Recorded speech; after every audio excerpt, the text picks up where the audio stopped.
And that is really where detections just aren't good enough anymore. We really need to start talking about what happens when I do get breached, because I will get breached, right? And so that's really the discussion that we need to be having. So this should scare all of us. I'm not here to scare anyone in the room, but I think we all need to realize that, years ago, it was just like, well, okay, we got breached, we dealt with it, and we're done. I mean, the worst part was it was a resume generating event. Okay, so you move on and find another job. But now there's actual potential legal and financial implications personally, and also for your board members as well, right? So I think we need to take that responsibility onto a certain level as well. Having said that as well, the board level is definitely looking to you and saying, okay, well, what are you doing to protect me? Right? So it's not just about what are you doing to protect the company, but also, am I protected? What else is going on? What other trends are we seeing, right? Oh, AI. Don't we all love to talk about AI? But the reality is that the attackers are, and we've seen just a massive uptick in it, right? And I know everybody keeps saying that, and I said that like 6 months ago. Well, we've seen a massive uptick since 6 months ago too. The attackers are really innovating a lot faster using AI. And not only that they're using AI, is that they are, in their in their groups, they're not even little groups anymore, they're actually quite large groups. And they're helping each other to prompt their AI to build better attacks against, the defenses that we've always had. And the limitation that we all work with is that the tools work great until they don't. And, the tools cannot be updated as quickly as the attackers are updating their TTPs, right? Their techniques, tactics, procedures, even the tool sets that they're using. They're out innovating us, unfortunately. Because let's face it, if something does go bad, nobody's going to ask, who's your MDR vendor, right? They're going to ask, what did you do to ensure that this didn't happen? That's really what it comes down to. Right. So again, mean time to respond, mean time to detect. Yeah, great metrics, uptime, 5 nines. Yeah, these are all great IT metrics, but really from a security metrics and from a business resilience metric, which is really the conversation we should all be having these days, is around business resilience. It has to be about the outcome, right? And so let's start putting KPIs on the outcomes themselves. We're going to have an incident. How fast did we actually, lock out that user or whatever? How many vulnerabilities have we gotten ahead of in this past month type of thing? Just different metrics that actually bring more value to the business as well. And this really helps to drive the trust, and then again, helps drive our budgets so that, the people with the purse strings will give us more money because we keep showing that business value. We keep providing value beyond, we bought a SIM.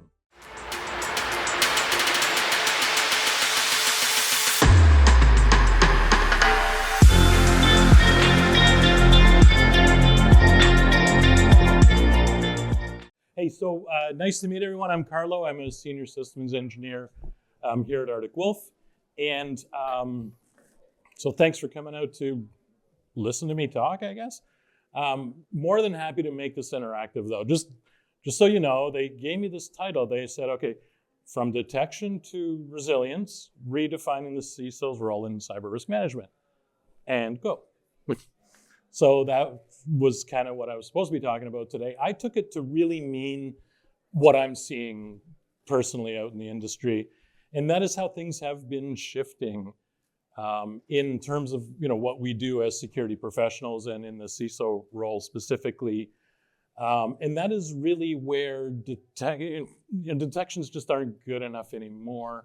We really need to start talking about what happens when I do get breached, because I will get breached. Right? And so that's really the discussion that we need to be having. So I've put together kind of some trends and stuff that we are seeing out in the wild. And I do apologize. I generally don't like to read through slides, but this is my first time presenting this, even though I put it all together. So if you don't mind. So what's going on, right?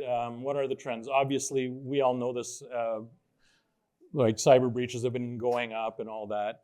The difference now, years ago when we thought about it, it was more around how much is it going to cost us to pay this ransomware? What's it going to cost us to, clean up this mess? But the reality now is that companies are actually viewing this, or the higher ups, if you will, the C-suite and that are viewing this as an actual core business risk. Companies that get breached now, actually, especially publicly traded companies, but pretty much any company, they get a black eye. right? And it can affect revenues, income for months and quarters, and even we've seen in cases of years where companies are affected, or their name keeps popping up in the news after a breach. So it's not just we got breached and we paid out a ransom anymore. It's actually becoming majorly business impacting over time. And as I kind of mentioned a little bit earlier, it's like not if we're going to get breached, it's a matter of when. And so we really need to start thinking about building that resilience in. How do we, continue business in the event that we are being breached? And what do we do in the meantime? And so I think as CISOs and security experts, we really do need to start integrating more. And I don't sell backup, by the way. I don't know if you know what Article does. We can talk about that later. But we don't sell backup. But I think as we really do need to start looking more at resilience and working a little bit more hand in hand with our IT counterparts in building those resilient strategies to keep the lights on and during attacks. What else is going on? What other trends are we seeing, right? AI. Don't we all love to talk about AI? But the reality is that the attackers are, and we've seen just a massive uptick in it, right? And I know everybody keeps saying that, and I said that like 6 months ago. Well, we've seen a massive uptick since 6 months ago too. The attackers are really innovating a lot faster using AI. And not only that they're using AI, is that they are, in their in their groups, and they're not even little groups anymore, they're actually quite large groups. And they're helping each other to prompt their AI to build better attacks against the defenses that we've always had. And the limitation that we all work with is that the tools work great until they don't. And the tools cannot be updated as quickly as the attackers are updating their TTPs, right? Their techniques, tactics, procedures, even the tool sets that they're using. They're out innovating us, unfortunately. And so we really need to look at more adaptive strategies, especially around proactive threat hunting, automated response. And this is always a tough one, right? How do we share intelligence amongst our competitors? But I think we all in this room, and I know I've met so many of you and we keep seeing each other, and I've been around the industry for far too long, but at several different companies, we're not all competitors. We actually end up working together at some point. I do a lot of work with law firms here in Toronto, and one thing I find really interesting and really cool is that they actually share information. Like their IT departments all share information. They don't see each other as competitors. Yeah, the law firms all compete for the same clients, but the IT teams, and I really feel, and I think, stuff like CyberX puts us all in the room together, and I really feel like we all need to have that discussion and kind of be a little bit more open around each other and say, what are you doing around this? And it's not just about the tools, but it's like, what procedures have you put in place? What governance are you using? So I don't know if anybody agrees with that kind of concept, but I really think we, as a subgroup of IT in general, need to work better together, right? Tool sprawl. Like I said, what was that? Tools work great until they don't. Well, tools also don't work great if you've got too many of them.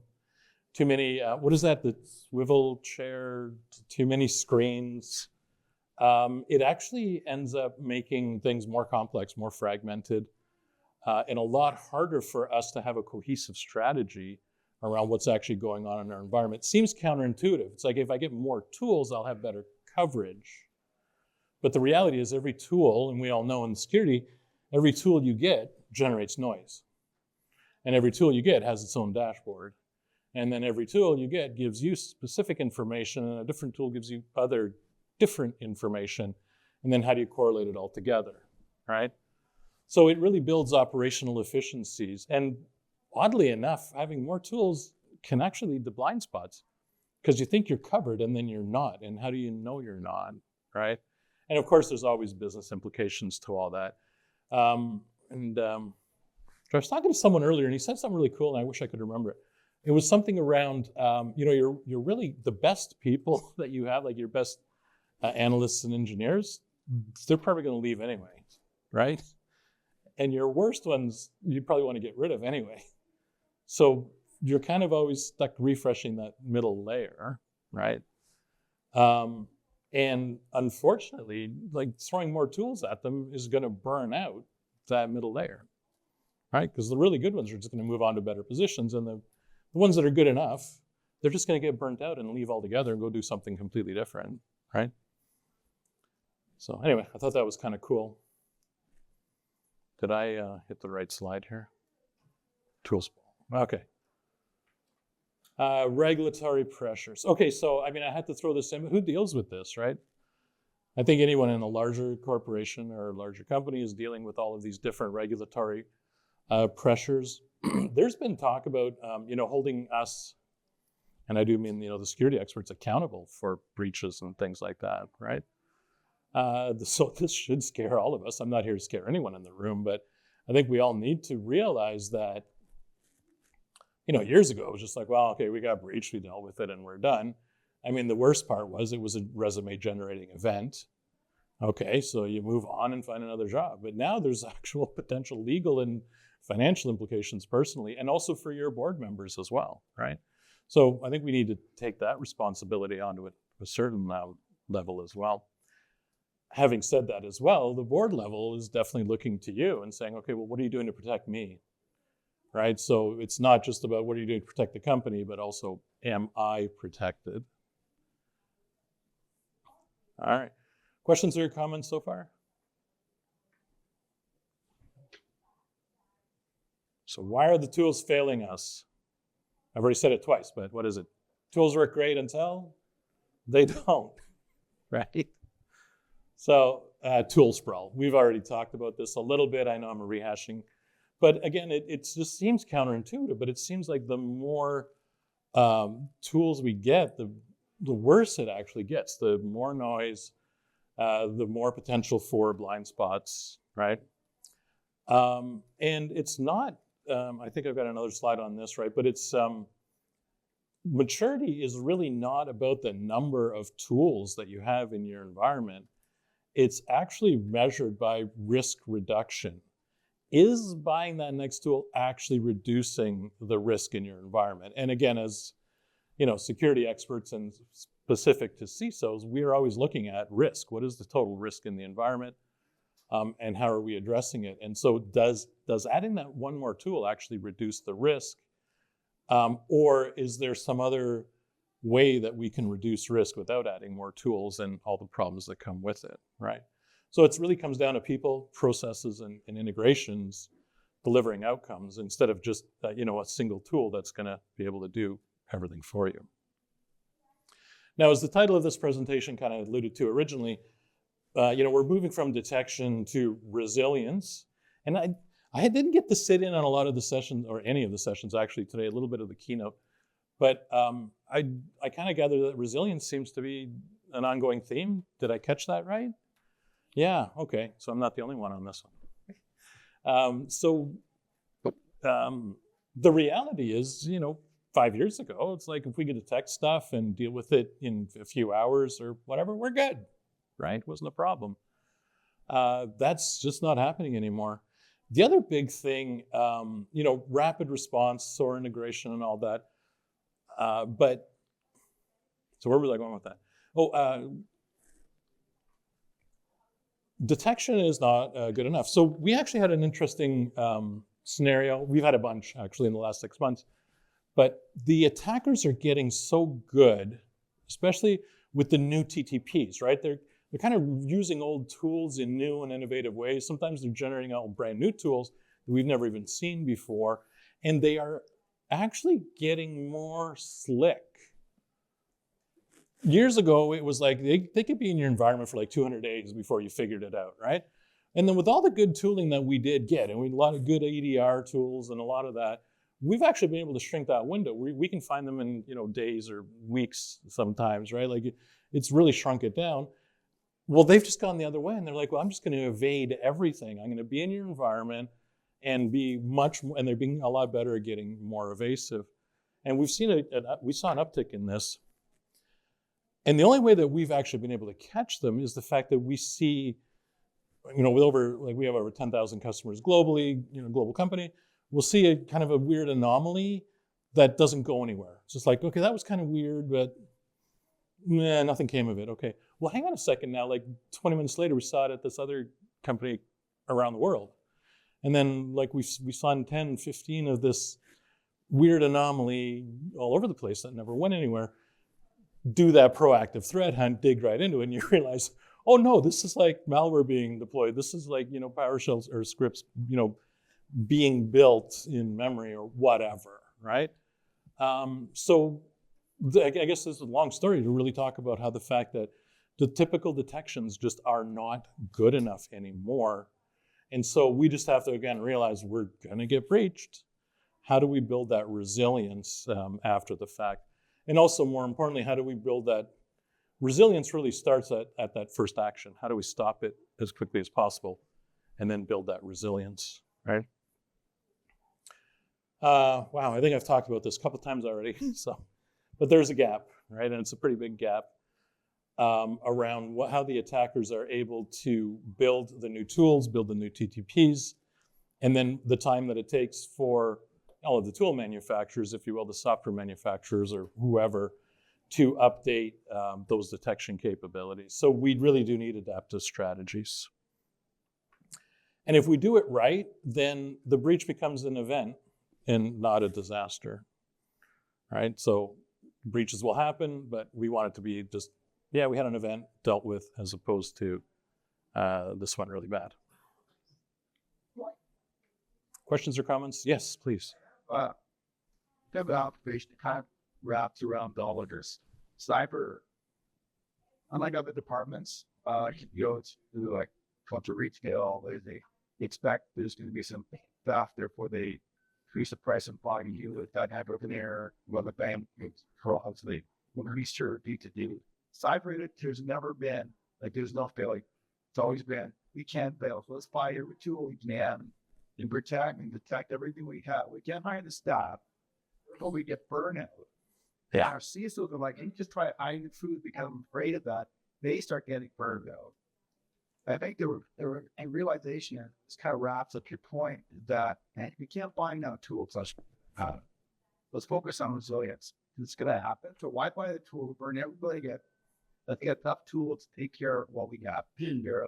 Let's build the resilience so we can recover quickly. Mm-hmm. We can address things quickly. I think that's the kind of shift I'm seeing now, because you're right, people are burning out. Too many tools, on the step, and too complex. And there's got to be, or even the error, it's got to be accepted. And then sometimes you can't. But you almost have to accept a little bit of error. We're saying, we'll give it an something we're not going to know. We'll build it mentally cover it. That's we got at the mindset. I think we have to start. It's not broad, right? You totally nailed it. Thank you for that. We're done. Okay. You totally nailed it, like 100%. And I never thought about it in the context you just put it in, which is the grocery stores and the clothing stores build in that margin of, shrinkage, right? We don't have any margin for like shrinkage or for failure, right? And we have to build that in. We have to say, we're going to get hit. There's going to be an event. We have to start focusing on what do we do with the event now. Keeping people out is not going to happen. We know that. We need to be transparent. Say, I'm not recovering. I can't see everything, and there are blind spots. Yeah. We have resiliency place.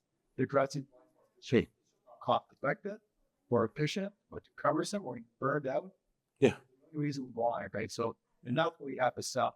We can't say I got everything covered. I go out, everything's covered. You got to be careful of that statement, because we get not a lot of bodies like, right? Yeah, and again, 100% agree with that. We can no longer kind of go, don't worry about it, we're good, because we're not, right? We could do that in the server days when, we put them together with some bubble gum and scotch tape, and we know that server's going to crap out eventually, but it'll be good for a few more weeks. That's not going to cut it in the security world, right? We have to be upfront and honest about what could and probably will happen. And we need to have that next plan, right? We need to know exactly, what's our resilience factor? How are we going to survive and potentially even thrive, that event? So thank you for that. I really, and I think, I don't know if you saw my presentation before, but this is really what it kind of shoes into, right? It's the only defensible strategy is to say something's going to happen. We know that. But we have a resilience plan in place, right? That's the only thing we can really defend. And the resilience really is that we can enable critical operations to continue during and after security incidents. That's what it really rolls down into, or rolls up to. Glenn, help me out here. Which way is it going? It's rolling up? Okay. It's rolling up into,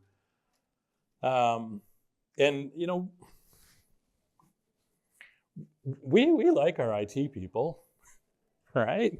Because they always do exactly what we want them to do, exactly when we want them to do it. Maybe not, right? But we need to actually work better with in the larger corporations that do have separate security teams and IT or infrastructure teams. We need to learn to work better cross-functionally, because we really do rely on those, IT staff or the cloud, infrastructure people. And I think we need to really help them to understand why the resilience factor is so important.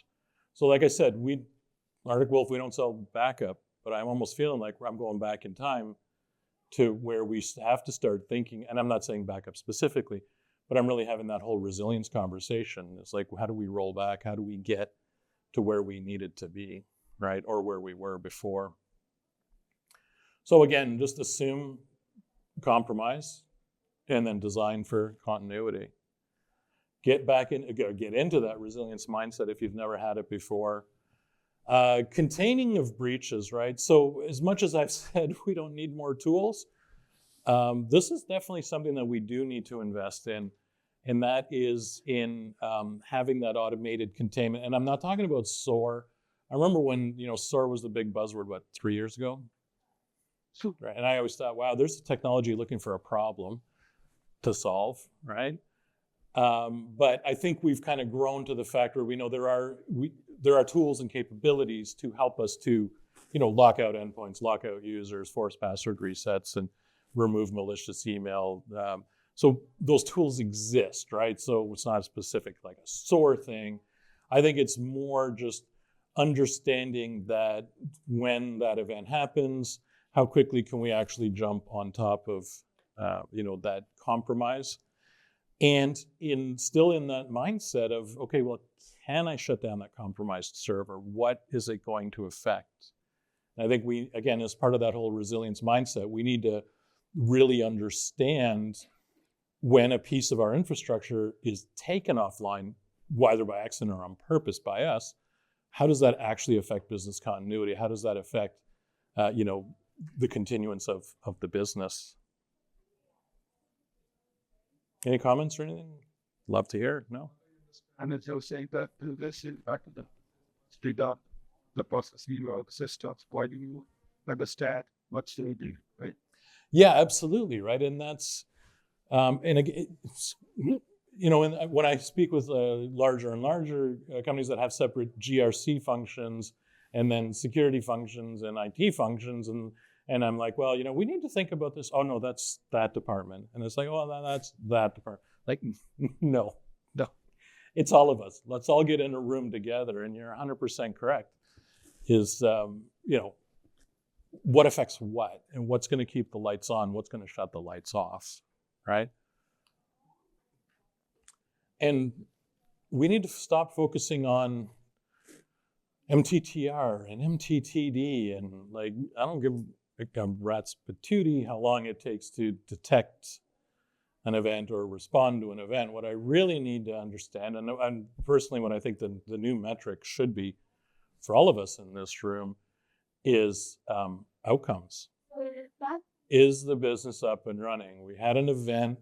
What actually happened? Nothing. Okay, we're good. right? Yeah, some systems went offline or whatever. We had to kick a few users out. We had to whatever, but operations was not impacted. That's really the outcome that I think we need to start looking at. And the key performance indicators, can't be, oh, can I get my logs from, Google in under 20 minutes? Like, who cares? It's if something happens in Google Workspace or whatever, does it actually affect my business outcome? Does it stop operations, right?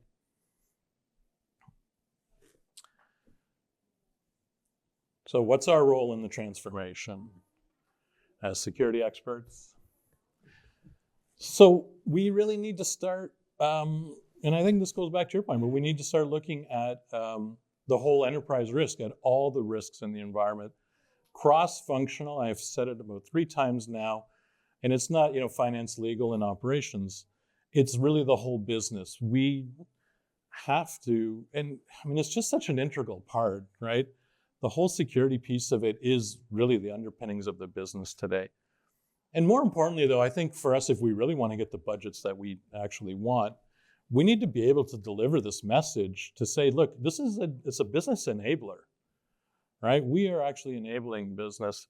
And depending on what business you're in, I'm seeing a lot more of this as well, where, supply chain security questionnaires, right? Okay, I'm going to buy from you, but you need to answer these, 82 questions, right? And this is going on and on with everyone, right?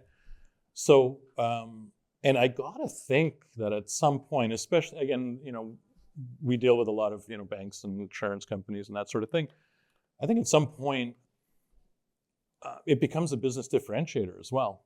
So it's like, yeah, you've got a great product and your price is in line, but your security score is lower than vendor XYZ. So we're actually going to go with vendor XYZ. Right? And I think we kind of need to realize that it is, and especially kind of when we go back to the beginning of this presentation where, board members could become personally liable for failures in the security posture. Now you roll it forward and say, okay, yeah, we're going to go and do this. It's like, well, hold on a second now. Which company has the best security posture? Who's protecting me the most as the chair, right? So we kind of got to look at that. And again, now let's roll it backwards into how do we get better budgets to do the things we really want to do? And that is by explaining to whoever holds the purse strings that we could actually enable more business if we do security right. If we can prove that even in a worst case scenario, we can be resilient and come out of it virtually unscathed.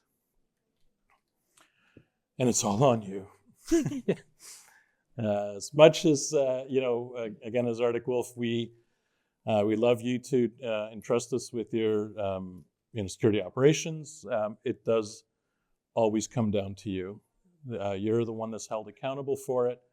And so, again, it's important that you oversee, understand those KPIs that we just talked about a few minutes ago, understand, how business outcomes are derived. And then building that trust and resilience. Again, the trust with your IT teams, with your third-party providers as well. Because let's face it, if something does go bad, nobody's going to ask who's your MDR vendor, right? They're going to ask, well, what did you do to ensure that this didn't happen? That's really what it comes down to. Right. Yes, please.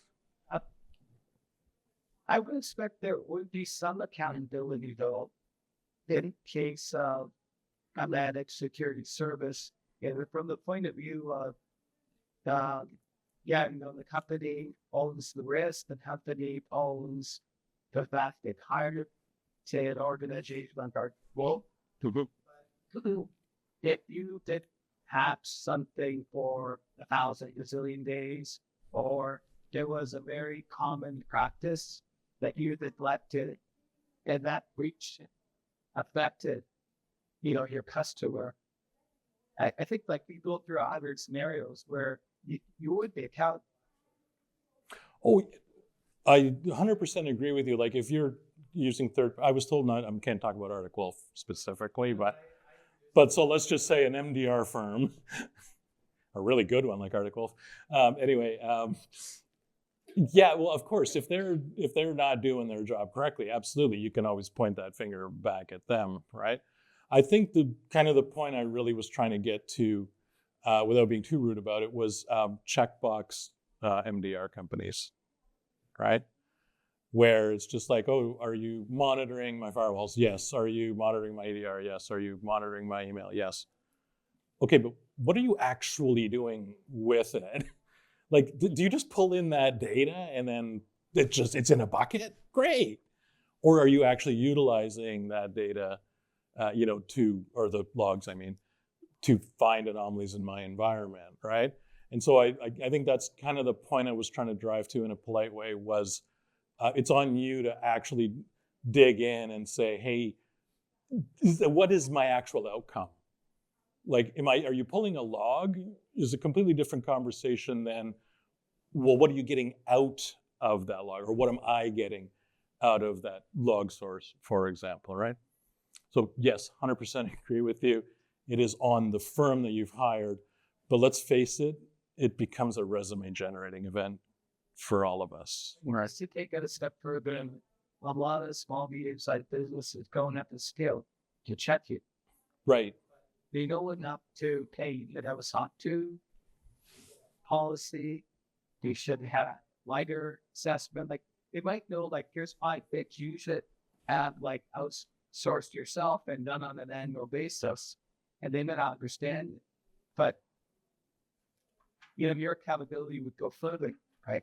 If you're actually saying we are SOC 2 compliant, we do the MITRE framework, and you do all these artifacts. Right, and you know what? I'm actually going to go back to the slide because I think this is important. It is really around that, oversight and monitoring. So you're actually pointing right at it. You're saying, do you have your SOC 2? Do you have? So this is where you can, claim that you are accountable. You are saying, yes, I looked at all this. They did pass all these checks and balances, right? So yeah, I appreciate that comment. Like I said, what I was trying to drive to in a polite way was really around, I run across it a lot where they're like, oh yeah, well, I know they're, a quarter of the price and they have all these check boxes, so we're good, right? And it's like, no, we're not good. You had a question as well? Or just a comment on that, to your point. Yes, the accountability is always with the company who's hired you. When it's a small company, there is, I think, more 100% flow through. 100%. Conversely, for those of us who are in larger companies that do have the expertise, I think it's a good reminder that we're only as resilient as our management of our vendors, whether it's our managed security vendors or operations vendors and so on. And a lot of times these discussions get sort of centered on where we have employees and we just say, okay, well, they know what they're doing. And that's the kiss to death. Who's checking your checkers? Mm-hmm. Yeah, thank you for that. I actually appreciate that insight. And you're right. I did try to build this kind of deck to a larger organization profile based on what I was told. But absolutely, smaller organizations, and you totally nailed it. You 100% pass through. And again, that's why Arctic Wolf has things like our operations warranty, where we'll actually pay you if you get breached. But, but to that point, but I think the point I was really trying to drive to on that was around, so you get a free hat, and you do too. Come by the booth. Glenn will give you an Arctic Wolf hat. Actually, you all do. So. But no, thank you. I appreciate the keeping it lively here. How much time do we have left? 8 minutes. Oh, no, he's telling me 10. I'm going to take the 10. So, all right, what are the steps? I think we all kind of know this, right? Visibility matters, but it doesn't mean we need more tools to do the visibility. I think it just means we need to have the right tools and limit them too, so that we do have that full visibility. Make sure that we do have comprehensive monitoring and asset inventorying. And again, so this is more for the smaller orgs. I just find most of them don't even have a clue how many total assets they have. And I know for a fact in the larger organizations, they can't have a clue as to how many assets they have, right? There's just no way. It gets unwieldy. It's out of, so that's one thing that you really do. And again, this is where so many conversations I get into with security people, and they're like, oh, I don't know, IT has those numbers. It's like, no, you need to have these numbers. You can't protect what you can't see, right? You can't protect what you don't know exists, right? Proactive risk management also. And again, MDR firms really focus on detect and respond, but you need to be proactive. You need to have proper, vulnerability foundations. You have to understand the vulnerabilities in your environment. You have to understand the full attack surface. We don't want to always be in reactive firefight mode. We definitely want to be proactive. Right? Operational excellence. Okay, so we've already talked about this a little bit, but it's this cross-functional collaboration is really the one that I'm driving to for the larger orgs. I just see it way too often and it makes me cringe. We need to work much better together, I think. And I think for the smaller companies, it's more around that streamlining security processes, right? Understanding what you know, understanding what you don't know, and getting the help to get kind of those processes in place from maybe the people that have had more experience with it. And this is where you can lean on your partners to help you with those sorts of things, like building out risk mitigation plans, building out response plans and response actions. Speaking of automated response, right, as I said earlier, SOAR to me was kind of a technology that was looking for a problem to solve. Nobody talks about SOAR anymore. We just talk about the outcome from, hey, how quickly can I contain a breach? How quickly can I disable a user? And those sorts of things as well. So again, we're starting with that visibility foundation, looking at automated response. Speed is really survival, right? And when we start, again, rolling it back into how does this fit into resilience, it's phase one of resilience is phase one is to not have a problem. Phase two is to contain the event when it's still just an event before we have to get into, full-on rebuild. And then kind of the last piece around building this out, or the second last piece, is really around that continuous measurement. So again, mean time to respond, mean time to detect. Yeah, great metrics, uptime, 5 nines. Yeah, these are all great like IT metrics, but really from a security metrics and from a business resilience metric, which is really the conversation we should all be having these days, is around business resilience. It has to be about the outcome. Right? And so let's start putting KPIs on the outcomes themselves. We're going to have an incident. How fast did we actually, lock out that user or whatever? How many vulnerabilities have we gotten ahead of in this past month type of thing? Just different metrics that actually bring more value to the business as well. And this really helps to drive the trust, and then again, helps drive our budgets so that, the people with the purse strings will give us more money because we keep showing that business value. We keep providing value beyond, we bought a SIM, right? And, this is kind of where the partners come into play. So there's a lot of benefits for smaller organizations in, working with a third party, kind of like an Arctic Wolf, I guess, if I was to talk about them. But, there's a lot of benefit in smaller organizations in dealing with companies that literally just do this day in and day out, have that broad depth and breadth. And again, when you are looking for a partner, it's not just about detect and respond, right? It's really look for a partner that can help you with that resilience assessment, that can help you understanding the risks in your environment, that can help you to kind of quantify what does my entire attack surface look like? What are the steps I can take to build resilience into those? And someone that really looks at, more holistically, not just from a security point of view, but from a full kind of IT stack and business resilience or business value point of view. And it helps you, again, to get more money. From a large, enterprise point of view, partnering with a third party really helps you to, avoid burnout. Because hiring people, especially here in Toronto, is basically next to impossible. And as I said earlier, right, we got those 3 layers in the pool. The bottom layer we all want to get rid of anyway. The top layer usually moves on to do something better anyway. And so we're all kind of fighting for that middle layer, good enough analyst and engineer. And that pool is actually quite small. And so, as a large corporation or enterprise, you've got an IT or a security team, you want to keep them around, give them something fun to do. Instead of staring at screens and alerts all day long, have them work on resilience projects. Have them work on, I don't know, like, stuff that's just a lot more fun, still within the security realm. But let's not just look at logs all day long. Let's maybe look at some detection engineering. Let's look at tabletops. Yeah. But you know what I'm saying? So that's kind of where that partner, like a third party, can come into play and help to augment away the mundane. So what am I down to here? 1 minute. Okay, perfect, because this is my last slide.